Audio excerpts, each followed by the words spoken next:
네, 우리 요한복음 1장 우리 35절부터 우리 51절까지는 예수님께서 어떻게 전도하시는지 또 어떻게 제자를 삼으시는지 몇 가지 유형이 나타납니다.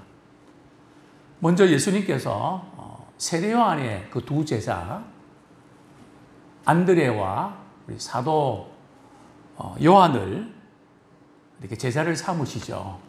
근데 제자를 삼으시는 유형이 조금 특이합니다. 안드레와 사도 요한은 메시아를 만나고 싶어 했습니다. 스승 또 세례 요한을 통해서도 하나님의 어린 양이라는 소개를 두 번씩이나 받게 됩니다. 이번에 꼭 내가 메시아 만나야 되겠다. 그래서 예수님께 이렇게 질문하죠. 주여 어디 계십니까? 그래서 예수님께서 와보라고, 그래서 두 제자는 계신 데를 보고 메시아를 만나게 됩니다. 그리고 안드레는 그의 형제 누구를 예수님께 데려옵니까? 베드로를 예수님께 데려옵니다. 예수님께서 사람을 낳는 어부가 되겠다. 이렇게 베드로 이름을 반석이라고 하시면서 제자로 삼아주셨죠. 오늘 본문에 나오는 빌립과 나다나엘은 예수님께서 제자를 삼으실 때 좀 다른 유형입니다. 안드레와 사도 요한은 굉장히 적극적이었다면 빌립은 좀 소극적이었습니다.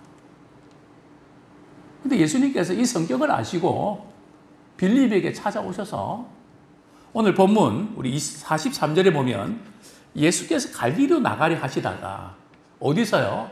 유대 강야에서 이제 갈릴리로 가시는 도중에 빌립을 만나게 됩니다. 아마 빌립은 그냥 스스로는 예수님을 따르지를 못합니다. 누가 적극적으로 좀 챙겨주고 좀 끌어줘야 빌립은 움직이는 그런 유형입니다. 예수님께서 나를 따르라고 말씀하십니다. 그때 빌립은 바로 예수님을 따릅니다. 우리는 예수님을 믿는 단계에서 끝나지 말고 이제 우리 예수님을 따르는 자가 되길 원합니다. 오늘날 우리에게 지금 한국 교회와 우리 예람교회에 필요한 믿음의 사람이 누군가 하면 예수님을 따르는 사람, 아이일 수도 있고 어릴 수도 있고. 저는 그래도 참 감사한 것은 지금 우리 영아부, 유초등부 우리 아이들이 믿음에서 잘 자라나고 있는 것을 보게 됩니다. 그런데 늦게까지 큐티도 하고 또 주일 물론 열심히 뛰노는 거 재밌어서 그래도 찍긴 하지만 주일을 얼마나 사모하는지, 일주일 중에서 주일이 제일 좋다는 거죠. 물론 금요일도 좋아하지만은 우리 아이들이 이렇게 또 믿음 안에서 또 말씀 안에서 또 저희들이 이제 한번 이렇게 택하네 집에 가면서 우리 집사람이 물어봅니다. 그러면 아이들이 얼마나 참 대답을 잘하고 잘 그 마음속에 이렇게 믿음의 뿌리를 내리고 있는 것을 봅니다. 그래서 우리 신앙은 어려서부터 몸에 배어야 됩니다. 그렇지 않으면 하나를 바꾼다는 게 대단히 어렵습니다. 빌립은 참 예수님의 말씀을 듣고 예수님을 따릅니다. 그런데 이 빌립이 예수님을 따르면서 곧바로 그는 또 다른 친구, 그 나다나엘을 예수님께 데려오고 싶어 합니다. 근데 오늘 본문에서 우리 44절에 보면 우리가 오늘날 전도할 때에 좀 독특한 어떤 유형들을 우리에게 발견할 수 있는데요. 44절 우리 같이 한번 읽겠습니다. 시작. 빌립은 안드레와 베드로와 한 동네 베세대 사람이라. 빌립과 안드레와 베드로가 한 동네, 넓은 의미에서 이 갈릴리 사람이라는 거죠. 그래서 한 동네에서 같이 어려서부터 자라나고 성격도 알고 같이 친구가 되기도 하고 고기도 같이 잡고. 그래서 우리 가장 효과적인 그런 전도 방법은 지역 전도입니다. 이 동네 사람들을 전도하는 것이 대단히 중요하죠. 서로 잘 아는. 그래서 교회는 동네 이미지가 좋아야 됩니다. 아, 그 교회 참 이런 교회다. 이런 가고 싶은 그런 교회. 참 이미지 메이킹 하는 대단히 중요한 것을 우리가 보게 됩니다. 자, 이제 빌립이 나다나엘을 어떻게 전도했을까요? 나다나엘은 굉장히 이성적이고 합리적인 사람입니다. 성경을 즉 율법을 많이 연구하는 사람입니다. 그래서 이 빌립은 나다나엘이 전도할 때에 그렇게 접근하죠. 우리 45절 말씀 제가 읽어드립니다. 빌립이 나다나엘을 찾아 이르되 모세가 율법에 기록하였고 여러 선지자가 기록한 그 일을 우리가 만났으니 요셉의 아들 나사렛 예수니라. 즉 율법과 선지자들이 즉 메시아에 대해서 예언했던 바로 그분 우리가 만났다. 메시아를 만났다. 그러면서 조금 소개할 때에 이 빌립이 이렇게 소개합니다. 누구의 아들이라고요? 요셉의 아들 나사렛 예수니라. 요셉의 아들 나사렛 예수다. 요셉은 목수입니다. 또 출신이 고향이 어디라고요? 나사렛입니다. 지금 나다나엘이 고향은 가나입니다. 가나에 기적이 났던 그 가나인데 그 가나에서 나사렛까지 한 5km 떨어져 있습니다. 그래서 나사렛이 어떤 도시인지 잘 압니다. 그건 촌동네고 좀 시골이고 별로 그냥 또 지방이고 지방 가운데도 좀 이렇게 떨어진 그래서 조금 무시하는 그래서 이방의 갈릴리요.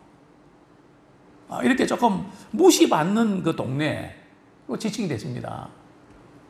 나사렛 동네라 그러니까 이 나다나엘은 반감이 생겼습니다. 왜냐하면 이 나다나엘은 율법을 잘 압니다. 예수님께서 어디에 탄생하신다고 성경에 기록되어 있습니까? 미가서에 보면 유대 땅 베들레헴. 아니 예수님께서 유대 땅 베들레헴에 탄생한다고 했는데 뭔 생뚱맞게 나사렛이냐? 그 시골 동네. 근데 그럴 리가 없다는 거죠. 그러니까 이 빌립이 지금 나다나엘을 이렇게 논리적으로 설득이 안 됩니다. 그래서 빌립이 이렇게 이야기하죠. 와봐라. 예수님 한번 가서 만나보면 확실히 알게 될 거다. 근데 대부분의 사람들은 이게 합리적이지 않고 뭐가 이렇게 좀 마음에 걸리면 움직이지 않습니다. 뭔가 이해가 되고 확신이 서야 움직이는데 이 나다나엘은 지금 친구 빌립을 통해서 한번 갑니다. 이게 중요합니다. 우리가 이렇게 마음에 의심이 생겨도 또 그냥 가정에서 그냥 마음이 뒤숭숭하고 또 마음에 안 드는 사람도 있고 뭐 출신이나 모든 행동이나 모든 것들이 마음에 안 들어도 와보라. 그래서 우리가 순종해서 가면 은혜를 주십니다. 이게 굉장히 중요하죠. 한번 와서 보아라.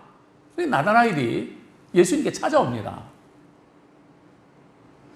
이제 저기서 말이죠. 빌립과 나다나엘이 걸어옵니다. 오늘 본문 우리 47절 예수께서 나다나엘이 자기에게 오는 것을 보시고 그를 가리켜 이르시되 보라 이는 참으로 이스라엘 사람이라 그 속에 간사한 것이 없도다. 예수께서 나다나엘에게 직접 하신 말씀 같지는 않습니다. 지금 주위에 있는 사람들에게 나다나엘을 가르쳐 하신 말씀처럼 보여집니다. 어쨌든요, 이제 어떻게 나다나엘을 말씀하시는가 하면, 그는 참 이스라엘 사람이다. 그는 간사한 것이 없다. 예수님께서는 바리새인들을 향해서 외식한다, 간사하다 그랬거든요. 그래서 우리 신앙생활을 머리 굴리고 계산하고 그런 건 안 됩니다. 참 진실해야 됩니다. 뭐 조금 때는 실수도 할 수 있고 그래도 그 인정하고 받아들이는, 뭐 나사렛에서 무슨 선한 것이 나에게 선한 것은 메시아거든요. 왜냐하면 성경에 그게 없으니까. 그러나 그 성품이나 그 자세가 참 이스라엘 사람이라는 것은 신실하다는 겁니다. 간사한 것이 없다는, 그러니까 우리 주님이 우리를 보실 때 제일 중요하게 보시는 것이 마음 씀씀입니다. 그 마음의 그 자세, 그 바탕, 그 태도, 그게 어떻게 되어 있는가, 그 그릇을 우리 주님은 보시는 거죠. 주님은 우리가 금그릇인가 은그릇인가 재료를 보지 않으세요. 거기에 뭐가 담겨 있는가, 또 그리고 그릇이 얼마나 깨끗한가, 정말 주님이 주시는 은혜 안에서 만족하고 정말 주님을 기쁘시게 하려고 하는 마음이 있는가, 이제 그 중심을 이제 보신다는 거죠. 자, 그러니까 이제 그 이야기를 아마 이렇게 나다나엘도 예수님이 자기에 대해서 하는 이야기를 들었던 것 같습니다. 깜짝 놀랐죠. 48절에 보면 나다나엘이 이르되 어떻게 나를 아시나이까. 자기의 그 마음에 모든 일어나는 생각들, 그 감정, 그 모든 것들을 예수님이 꿰뚫고 있으신 것 같다는 느낌을 받았습니다. 나를 어떻게 아시지? 굉장히 이제 중요한 그런 예수님의 전도 접근 방법인데, 이런 부분들을 신천지가 많이 사용을 합니다. 잘 아는 것처럼. 그분들 얼마나 참 이 음악가를 전도할 때는 음악가를 붙여주고 말이죠. 그래가 좋은 교수님을 소개해준다고, 레슨 받게 해준다고, 뭔가 이렇게 끼리끼리 말이죠. 맞는 레벨로 전도할 때, 뭐 우리가 전도를 잘한다고 해서 모든 분이 맞는 게 아닙니다. 베트남에 갔다 온 분들은, 월남에 갔다 온 분들은 월남 갔다 온 사람 만나줘야 되거든요. 또 임산부를 만나야 좋습니다. 아니면 근간에 애를 분만했을 그런 분을 소개해 주는 게 좋죠. 또 지식층이면 지식층. 각자 이 레벨이 맞아야 돼요. 전도도 그렇습니다. 왜냐하면 그럴 때 이게 먹히거든요. 이걸 뭐 그냥 똑같은 방법으로 하면 안 됩니다. 사람마다 다르기 때문에. 빌립이 나다나엘 전도할 때도 그랬고, 예수님도 나다나엘이 의심이 많고 합리적이기 때문에 그것을 이렇게 먼저 인정을 합니다. 그러면서 예수님은 나다나엘에게 빌립이 너를 부르기 전에, 예수님께 데려오기 전에 말이죠, 나 메시아 만났다고 부르기 전에 나다나엘이 어디 있었다고요? 무화과 나무 아래에 있었습니다. 무화과 나무 아래에 왜 있었을까요? 무화과 나무 열매 따먹고 싶어서 있었을까요? 더운 열기에 좀 그늘이 필요해서 있었을까요? 바리새인 지방에서 무화과 나무 아래에 있다는 의미는 두 가지 의미가 있습니다. 첫 번째는 무화과 나무 그 잎이 넓기 때문에 그 랍비들이 제자들을 가르칠 때에, 율법을 가르칠 때에 항상 무화과 나무 아래에서 시원한 데서 가르쳤습니다. 그리고 성도들도 깊이 묵상하고 기도할 때 무화과 나무 아래에서 기도하고 묵상했습니다. 그러니까 이 나다나엘은 늘 그 하나님을 가까이 하고 늘 그분의 말씀을 듣기 원했던 그것을 예수님이 보셨다는 거죠. 그러니까 나다나엘이 깜짝 놀랍니다.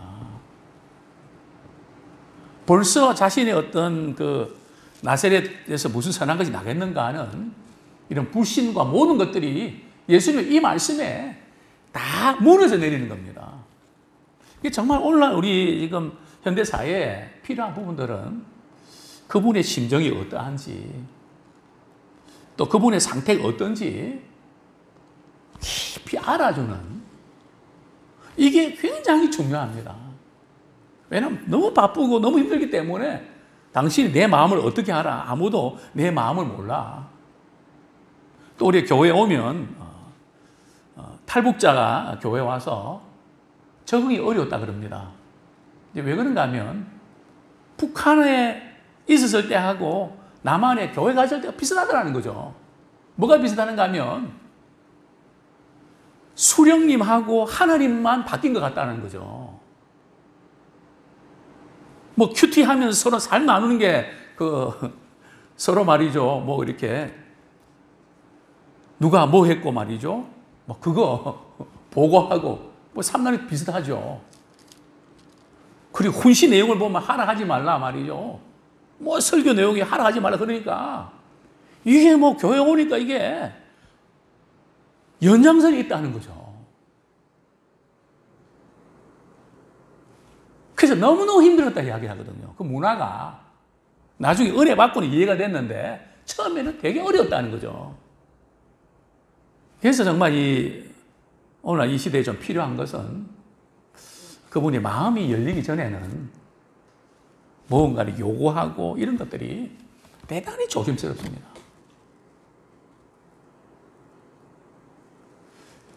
나다나엘에 향해서 예수님께서 무화과 나무 아래 있을 때 내가 봤다.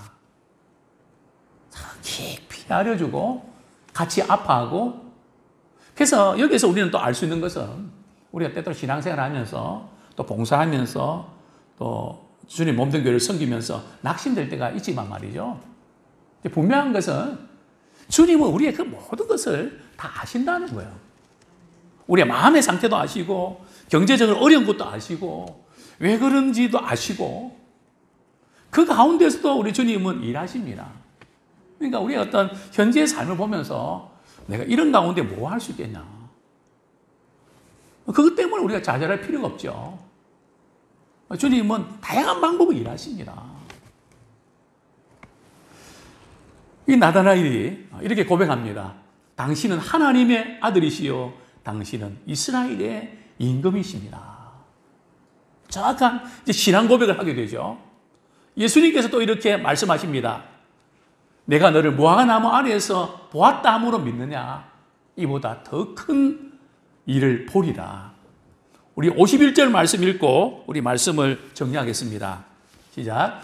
또 이르시되 진실로 진실로 너에게 이르노니 하늘이 열리고 하나님의 사자들이 인자 위에 오르락 내리락 하는 것을 보리라 하시니라. 그렇습니다. 예수님께서는 나다나엘에게 무화과 나무 아래에 너를 보았다고 믿냐?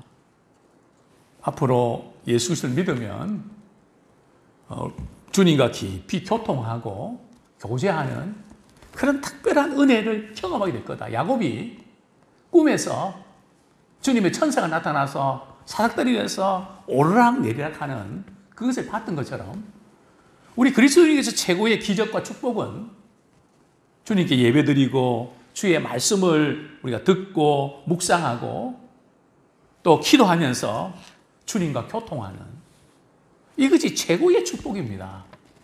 우리는 또 이 축복들을 우리 매일 누리고 있습니다. 아무쪼록 우리 주변에 주님을 알지 못하는 자들 또 오늘 본문에 보면 다는 아닙니다. 우리 주변에 그래도 사모하고 그래도 잘 받아들이고 이런 분들 예수님은 공생의 사역 기간 동안에 12명 잘 양육했습니다.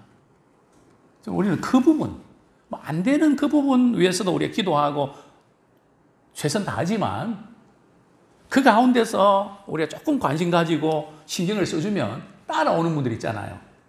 그쪽에 신경을 써야 됩니다. 제가 이 역삼동에서 목회하면서 교회 부흥을 성장을 기할 수 없는 그런 상황도 있었습니다. 주님 이런 상황 가운데 전도도 안 되고 부흥도 안 되는데 어떻게 되겠습니까? 그때 주님께서 제게 주셨던 말씀은 사람 키워내라. 너희 교회 안 나와도 있는 동안에 잘 신앙 지도하고 좀 말씀 안에 거하고 그러면서 믿음의 일꾼 되는 그 일에 쓰임받아라. 저는 그 사명인 것 같아요. 사실은 역삼동에서 와서 여기서 좀 참 훈련을 지금하고는 비교가 안 되죠. 철저하게 훈련시켰습니다. 젊은 분들 한 80명 정말 쟁쟁한 멤버들인데 그분들이 여기 있어서 했더라면 굉장히 부흥했겠죠. 그분들이 다 떠나면서 이제 좀 또 새로운 이렇게 처음 믿는 분들 우리 전도하면서 여러 가지 또 아쉬움들이 많이 있는데요. 그러나 이제 실망하지 않는 것은 그동안 주님께서 제게 주셨던 소원들 우리 송은교 선교사님을 통해서 근 25년 이상 선교 단체에서 참 많이 훈련했던 믿음의 사역들 또 우리가 동아시아 지방에 선교했을 때 그 선교 현지에서 예수 믿고 구원받고 믿음 생활하는 분들 얼마 전에는 이 몽골에 왔던 뭉크졸이라고 결혼해서 이제 한국에서 또 가정 이루고 이렇게 신앙생활하는 분들 또 캄보디아 또 필리핀 2군데 이렇게 합치면 그 숫자만 해도 한 1,500명이 넘습니다. 또 우리 사람을 키워서 이렇게 했던 그분들이 목회하고 사역하고 키워낸 분들 상당수가 있습니다. 정말 우리는 너무 이렇게 좁게 그냥 이렇게 하지 마시고 우리 가운데 우리 자녀들 제자 삼고 또 우리 주변에 저분은 이렇게 관심 가지면 잘 따라오구나. 우리 거기에다 우리가 집중적으로 우리가 마음을 두고 그들이 믿음 안에 잘 자라날 수 있도록 그 중 하나가 바로 지금 우리 다음 세대들 우리 영아부 아이들 유초등부 지금 17명인데 어른들보다 훨씬 더 많이 전도돼서 그들을 통해서 믿음의 귀한 사람들이 세워지기 원합니다. 절대 우리가 외로운 것 같지만은 보이지 않는 가운데 우리 믿음의 영향을 끼쳐왔고 또 끼치게 될 것입니다. 그래서 우리가 지금 이 모습 보지 마시고요. 앞으로 우리가 나아갈 부분들을 위해서 또 우리 교회만 보지 마시고 한국 교회와 이 지역을 위해서 우리가 하는 그 일에 우리가 쓰임받는 도구로 최종적으로는 우리 심 앞에 섰을 때 교회 사이즈로 우리가 심판받는 거 아니거든요. 여기 있는 동안에 복음을 위해서 얼마나 쓰임받았냐. 그 일을 위해서 그저 우리가 할 수 있는 부분에서 최선 다하는 그런 예수의 증인되고 또 다양한 전도 유형을 우리가 통해서 복음이 증거되고 믿음의 사람들 키워내는 일에 쓰임받기를 소원합니다.